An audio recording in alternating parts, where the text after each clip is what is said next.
अरे बच्चों, कभी कोई डरावनी भूतों वाली कहानी सुनी है? तो आज मेरे पास एक रोमांचक कहानी है, बस तुम्हारे लिए। इकट्ठा हो जाओ और चलो रहस्य और जादू की दुनिया में गोते लगाते हैं। बहुत समय पहले एक छोटे से गांव में एक पुराना रहस्यमयी पेड़ था। ये कोई मामूली पेड़ नहीं था, इसे जादुई पेड़ कहा जाता था। रात को ये चमकती रोशनी से जगमगा उठता था और अगर तुम ध्यान से सुनो तो ये बीते हुए कल के रहस्य सुनाता था। लेकिन इस पेड़ का अपना एक रहस्य था। गांव वाले मानते थे कि इसमें एक मिलनसार भूत रहता है जिसका नाम भूतिया था।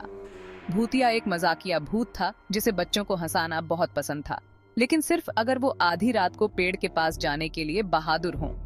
एक रात मीरा नाम की एक जिज्ञासु लड़की ने यह पता लगाने का फैसला किया कि क्या ये कहानियां सच हैं। अपनी भरोसेमंद टॉर्च और अपने सबसे अच्छे दोस्त राजू के साथ मीरा चुपके से जादुई पेड़ के पास गई। जैसे ही वो करीब आए, पेड़ और ज्यादा चमकने लगा। अचानक उन्हें एक हल्की सी हंसी सुनाई दी। कौन है वहां? मीरा ने बहादुर बनने की कोशिश करते हुए पुकारा। उनके आश्चर्य के लिए एक हल्की हवा ने पत्तों को सरसराया और हंसी एक आवाज में बदल गई। मैं हूं भूतिया, डरो मत, मैं सिर्फ खेलना चाहती हूँ। मीरा और राजू हैरान थे। उन्होंने भूतिया के साथ लुका छिपी खेलना शुरू किया, जिसने मजेदार चेहरे बनाए और उन्हें बीते हुए कल की जादुई कहानियां सुनाई। वो हंसे और खेले जब तक कि सुबह की पहली रोशनी नहीं दिखाई दी। जाने से पहले भूतिया ने उन्हें एक खास तोहफा दिया, जादुई पेड़ का एक चमकता हुआ पत्ता। इसे हमारी जादुई रात की याद में रखना, भूतिया ने कहा। मीरा और राजू ने भूतिया को धन्यवाद दिया और फिर से आने का वादा किया।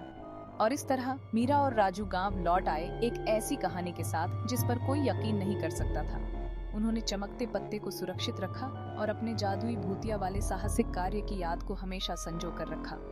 तो बच्चों, अगली बार जब तुम्हें कोई रहस्यमयी चमकता हुआ पेड़ दिखाई दे तो डरो मत। हो सकता है कि तुम भूतिया जैसा एक नया दोस्त बना लो। मीठे सपने और याद रखो, जादू और रहस्य हमेशा आस पास ही होते हैं।